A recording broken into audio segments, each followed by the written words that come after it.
السلام علیکم ورحمۃ اللہ وبرکاتہ۔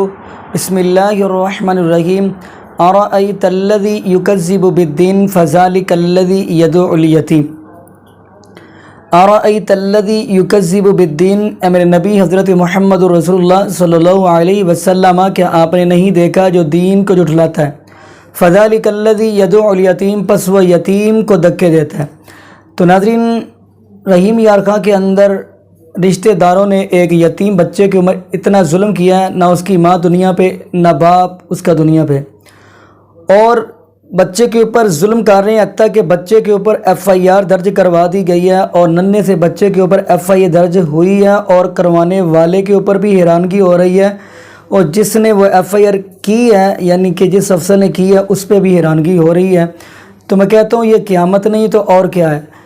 پھر اس لیے FIR درج کی گئی ہے کہ اس کے پاس مال ہے، دولت ہے، اس کے حصے میں، کیوں نہ رشتہ دار کہہ رہے ہیں کہ یہ ہمارے قبضے میں آ جائے، ہر چیز ہمارے قبضے میں ہو۔ تو ناظرین، آج ذرا سی زمین کے اوپر تو یتیم کی زمین پہ قبضہ تو کر لیں گے، لیکن کل قیامت والے دن وہی زمین گلے کے اندر توق بنا کر پہنا دیا جائے گا۔ یہ دنیا کی عدالتوں سے تو بچ جائیں گے، دنیا کے مقدمے لڑکے تو بچ جائیں گے، دنیا کے پولیس اسٹیشنوں سے تو بچ جائیں گے، دنیا کے افسروں سے بچ جائیں گے، لیکن رب کی عدالت کے اندر رب العالمین کے سامنے یہ بچ نہیں سکیں گے۔ اور یہاں پہ ایک بندے کو بندہ دیکھیں، پولیس والے پکڑ کے لے کے جا رہے تو اپنے آپ کو کیا محسوس کرتا ہے؟ ذلت محسوس کرتا ہے، رسوائی محسوس کرتا ہے۔ تو وہاں پہ تو پوری حضرت آدم علیہ السلام کی اولاد ہوگی، تو وہاں پہ اللہ پاک ایسے ظالموں بدبختوں کو رسوا کریں گے۔ تو ناظرین، بات کرتا چلوں، یتیموں کا مال ہڑپ کرنا، یتیموں کے مال کے اوپر قبضہ کرنا، قرآن کہہ رہا ہے کہ ایسا سمجھ لے وہ اپنے پیٹوں کے اندر آگ بھر رہے ہیں۔ پیٹوں کے اندر جو بندہ یتیم کا مال کھاتا ہے وہ اپنے پیٹوں کے اندر آگ بھرتا ہے۔ پھر یتیم کی تو اللہ پاک نے یتیم کے بارے میں کیا فرمایا؟ چلیے ہم سورۃ زحا پڑھتے ہیں۔ فرمایا الم یجد کا یتیما فآویٰ، میرے نبی ہم نے آپ کو یتیم پیدا کر کے جگہ نہیں دی، یعنی اللہ پاک نے اپنے محبوب کو یتیم پیدا کیا ہے۔ 2 آیتیں آگے بڑھتے ہیں، فرمایا فَأَمَّا الْيَتِيمَ فَلَا تَقْهَرْ، میرے نبی یتیم کو کبھی دھکے نہ دینا، یتیم کو دھکے مار کے نہ نکالنا۔ دیکھیے اللہ پاک اپنے محبوب سے بھی یہ بات کہہ رہے ہیں۔ تو چلیے ہم سورۃ دہر کی طرف بڑھتے ہیں۔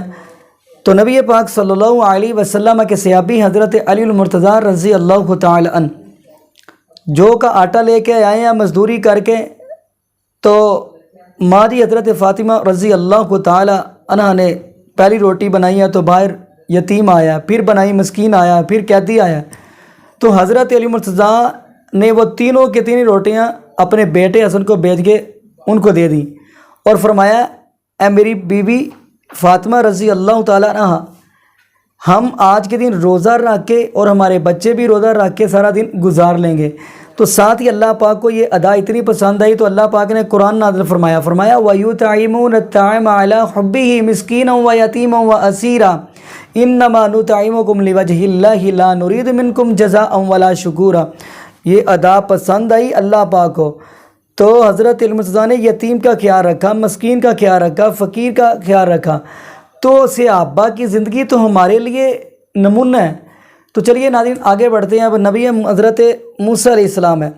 موسیٰ علیہ السلام ایک دن کہنے لگے، تفسیر ابن کثیر کے اندر حافظ ابن کثیر رحمۃ اللہ لکھتے ہیں، موسیٰ علیہ السلام فرمانے لگے جتنا میرے پاس علم ہے کسی کے پاس بھی نہیں ہے۔ اللہ پاک فرمانے لگے پیارے موسیٰ یہاں سے اٹھے اور چلتے دیکھے ایک دریا کے کنارے پہ بیٹھا ہوا، اس کے پاس آپ سے زیادہ علم ہے۔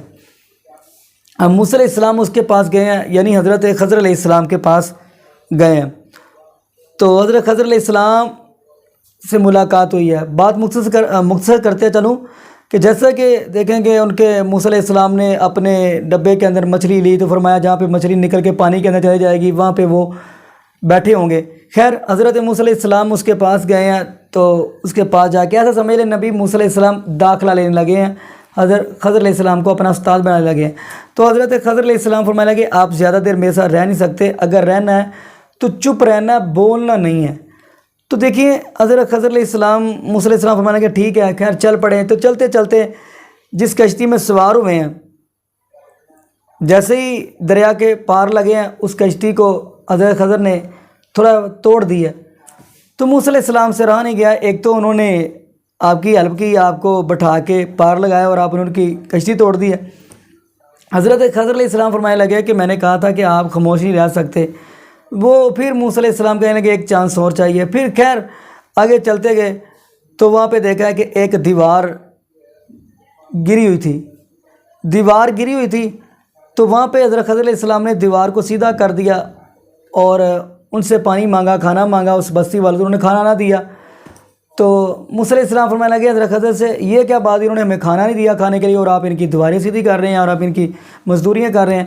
تو حضرت خضر علیہ السلام فرمانے لگے کہ میں نے آپ کو کہا نہیں تھا کہ آپ زیادہ دیر چپ نہیں رہ سکتے۔ تو خیر حضرت خضر علیہ السلام نے بعد میں بتایا کہ وہ جو دیوار اس لیے سیدھی کی کہ وہاں پہ یتیم کا مال تھا اور اس لیے کھڑی کر دی کہ یہ یتیم کا مال کسی کے ہاتھ میں نہ لگ جائے، کسی کے قبضے میں نہ آ جائے، یتیم کا مال بچ جائے۔ تو ناظرین یہ بات سننے کا مقصد یہ ہے کہ یتیم کا مال کھانے سے ایسا سمجھ رہے انسان اپنے پیٹ کے اندر آگ بھرتا ہے۔ قرآن کہہ رہا ہے بندہ اپنے پیٹ کے اندر آگ بھرتا ہے، اور یقین مانیے پھر اس بچے کے اوپر رحیم یار کے اندر جو بچہ اس کے اوپر اتنا ظلم و تشدد کیا جا رہا ہے صرف اس لیے دولت کے لیے، پیسے کے لیے، زمین کے لیے۔ تو ناظرین دعا کریں اللہ پاک اس معاشرے کے اندر جتنے بھی مظلوم ہیں اللہ پاک ان کی حفاظت فرمائے اور اللہ پاک ظالموں کو تباہ و برباد فرمائے، اور اللہ پاک ایسے جو یتیم بچے ہیں ان کو اللہ پاک خود ہی حوصلہ دے، خود ہی اللہ پاک ان کی حفاظت فرمائے، ورنہ معاشرہ تو ایسا بن چکا ہے کہ یتیم مسکین کو حتیٰ کہ یہ کہتے ہیں کہ استغفر اللہ مولانا کچا ہی چبا جائے، استغفر، اس طرح کے حالات بن چکے ہیں۔ تو میں یہ دعا کرتا ہوں اللہ پاک ایسے ظالموں کو ہدایت نصیب فرما دے، تو یا اللہ پاک پھر ایسے ظالموں کو تباہ و برباد فرما دے۔ جزاکم اللہ خیرہ، احسن الجزا۔ السلام علیکم ورحمۃ اللہ وبرکاتہ۔